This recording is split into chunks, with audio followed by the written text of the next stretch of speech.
오늘도 하나님과 함께 동행하시기를 축복합니다. 자, 아하시아가 자신들을 통해서 엘리야가 전한 하나님의 메시지를 들었습니다. 어떻게 반응합니까? 7절 보겠습니다. 왕이 그들에게 이르되 올라와서 너희를 만나 이 말을 너희에게 한 그 사람은 어떤 사람이더냐.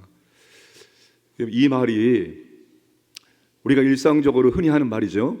어떤 놈이 그런 말을 했어? 누가 그런 말을 했어? 여러분들은 하지 않나 봅니다. 저만 하나 봅니다. 목사님 이렇게 해달라고 하는데요, 딱 그 말을 들으면 무엇이 떠오를까요?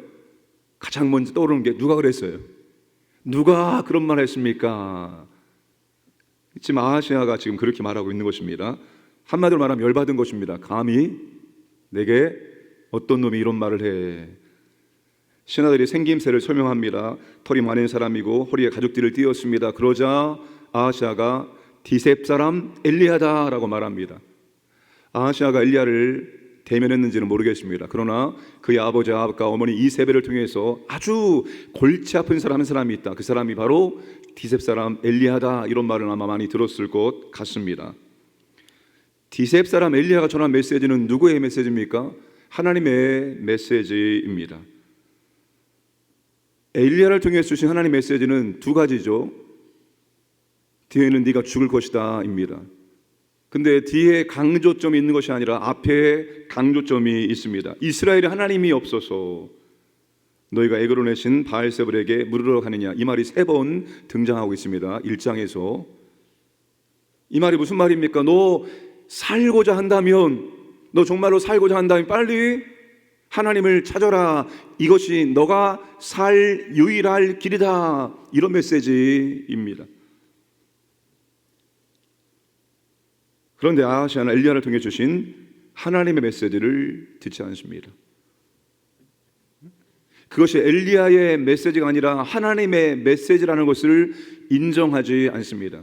여러분, 이것이 북이스라엘의 아이러니입니다. 하나님께서 아합과 아하시아에게 구약의 선지자 가운데서 최고의 선지자를 붙여주셨습니다. 엘리야는 아합 가문의 축복의 통로이고 아합 가문에서 가장 존귀한 자입니다.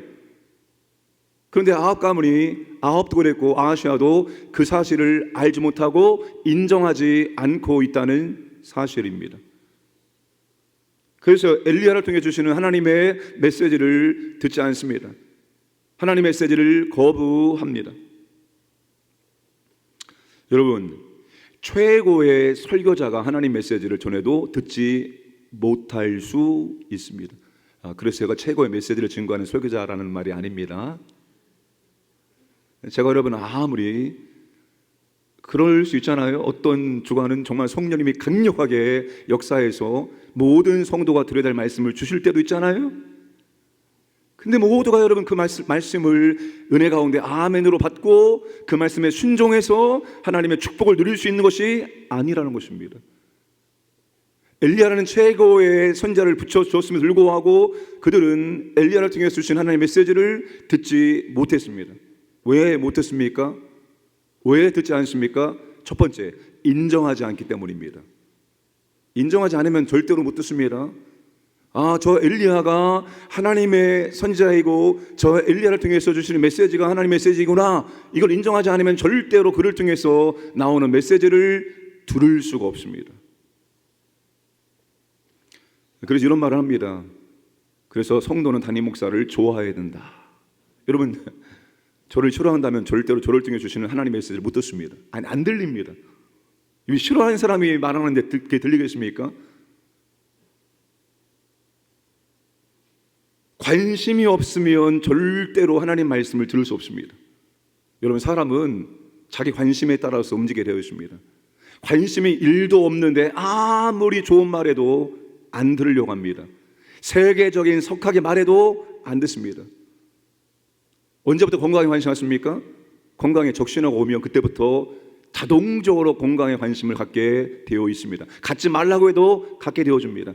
관심이 가면 그때부터는 다 들리게 되어 있습니다. 그리고 질문과 고민이 없으면 안 들립니다. 질문과 고민이 없으면 안 들려요. 내가 질문과 고민이 있을 때 답을 줄 때 들을 수 있지, 고민이 없고 질문이 없는데 아무리 답을 줘도 안 듣습니다. 아니, 안 들립니다. 그래서 여러분, 아하시아는 엘리야를 통해서 주시는 생명의 말씀을 들을 수가 없었습니다. 그 말씀을 들어야지 사는데 그 말씀을 거부합니다. 거절합니다. 그리고 어떻게 합니까? 엘리야를 때려잡기 위해서 50부장과 군사 50명을 보냅니다. 참으로 어리석은 사람이죠. 엘리야만 제거되어지면 엘리야를 통해서 주신 메시지가 사라지는 줄 알고 있습니다. 착각하는 거죠. 저 사람만 없어지면 된다라고 생각을 하고 있는 것입니다. 자, 첫 번째 50부장과 50명의 군사들을 보냅니다. 9절과 10절입니다. 자, 가서 보니까 엘리야가 산 꼭대기에 앉아 있습니다. 그가 엘리야에게 이르되 하나님의 사람이여 왕의 말씀이 내려오려 하셨나이다. 엘리야가 50부장에게 대답하여 이르되 내가 만약 하나님의 사람이면 불이 하늘에서 내려와 너와 너의 50명을 살릴지로다 하매 불이 곧 하늘에서 내려와 그와 군사 50명을 살랐더라. 50부장이 당당하게 올라가서 엎어놓습니다. 요즘으로 바꾸면 어명이요, 왕께서 내려오라고 하십니다. 아주 당당하게 가서 엘리야에게 말합니다. 아하시아가 또 큰 착각을 하고 있습니다. 왕의 권위가 엘리야의 권위보다 높다고 착각을 하고 있습니다. 다시 말하면 자신의 권위가 하나님의 권위보다 높다라고 착각을 하고 있습니다. 그러나 엘리야는 하나님의 권위가 아하시아의 권위보다 높다는 것을 알았습니다. 그래서 뭐라고 말합니까? 내가 하나님의 사람이라면 불이 하늘에서 내려와. 엘리야의 말이 끝나자마자 불이 하늘에서 내려와서 51명을 한순간에 살라버립니다. 51명을 불태운 사건은 아하시아를 향한 하나님의 강력한 경고입니다. 지금 빨리 하나님을 찾지 아니하면, 하나님께 회개하지 않으면 너의 생명도 이와 같이 불타버릴 것이다. 너의 생명도 끝나버릴 것이다. 하나님의 강력한 경고를 또 못 듣습니다. 두 번째 군사를 보내고 똑같은 일이 발생되어집니다. 그리고 세 번째 50부장과 군사 50명을 보냅니다. 이 세 번째 50부장은 달랐습니다. 뭐가 달랐습니까? 13절, 14절 말씀을 함께 읽겠습니다. 왕이 세 번째 50부장과 그의 군사 50명을 보낸지라. 셋째 50부장이 올라가서 엘리야 앞에 이르러 그의 무릎을 꿇어 엎드려 간구하여 이르되 하나님의 사람이여 원하건대 나의 생명과 당신의 종인 이 50명의 생명을 당신은 귀히 보소서. 불이 하늘에서 내려와 전번의 50부장 둘과 그의 군사 50명을 살랐거니와 나의 생명을 당신은 귀히 보소서 하매. 이 50부장의 이 모습이 엘리야 아하시아가 갖고 있어야 될 모습입니다.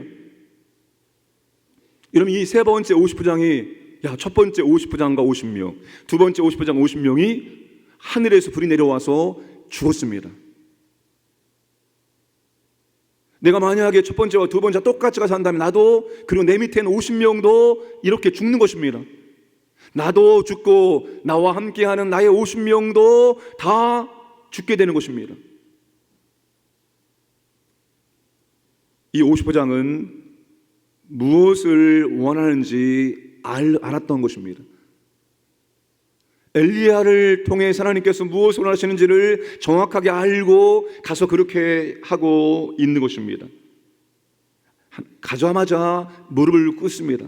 무릎을 꿇어 엎드립니다. 여러분, 무릎을 꿇어 엎드린다는 것이 뭘 의미합니까? 겸손이죠. 자신의 낮춤입니다. 그리고 겸손한 모습으로 자신의 생명을 구합니다. 자신의 생명과 50명의 군사들의 생명을 겸손하게 구하고 있습니다. 13절에 보시면 나의 생명과 당신의 종인 이 50명의 생명을 당신은 기히 보소서. 14절에도 나의 생명을 당신은 기히 보소서. 무슨 말입니까? 살려달라는 말이죠.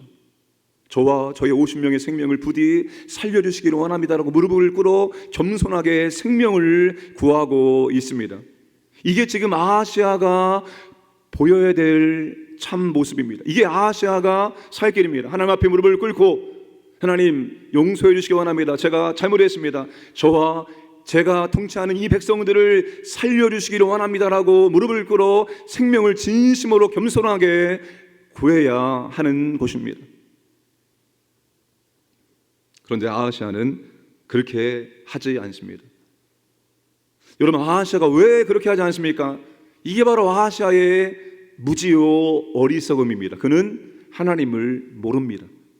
하나님에 대한 무지와 인간의 어리석음이 낳은 결과입니다. 그 결과 생명이 임하는 것이 아니라 죽음이 임하게 됩니다. 자기만 죽으면 되죠. 자기 한 사람만 깔끔하게 죽으면 좋겠건만 그렇게 되지 않습니다. 자기 밑에 있는 모든 사람들도, 자기가 통치하는 나라도 몰락하고 멸망하게 된다는 사실입니다. 자기만 잘못해서 자기만 죽으면 좋지요. 그런데 그와 관련된 모든 사람들도 죽음이 임하고 생명이 떠날 수 있다는 것입니다. 그가 통치하는 나라가 어려움에 빠지게 될 수 있다는 겁니다. 그러므로 여러분, 우리가 나라를 위해서 기도할 때 첫 번째 누구를 위해서 기도해야 됩니까? 누구를 위해서? 나라를 위해서 기도할 때 첫 번째 누구를 기도해야 됩니까? 대통령이요.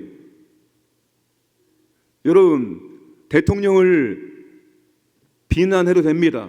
그런데 여러분이 그를 위해서 기도하지 않는다면 절대로 비난하지 마시고 비판하지 마시기 바랍니다. 자격 없습니다. 최소한 대통령을 비난하려면 대통령을 위해서 진심으로 기도해야 됩니다. 기도한 다음에 비난하는 것은 그래도 괜찮습니다. 그러나 기도하지 않고 비난하지 마시기 바랍니다. 대통령과 대통령을 도와서 함께 나라 살림을 이끌어갈 위정자들을 위해서 여러분이 기도하셔야 됩니다. 그리고 교회를 위해서 첫 번째 기도할 사람이 누구입니까? 담임 목사를 위해서 기도해야 됩니다.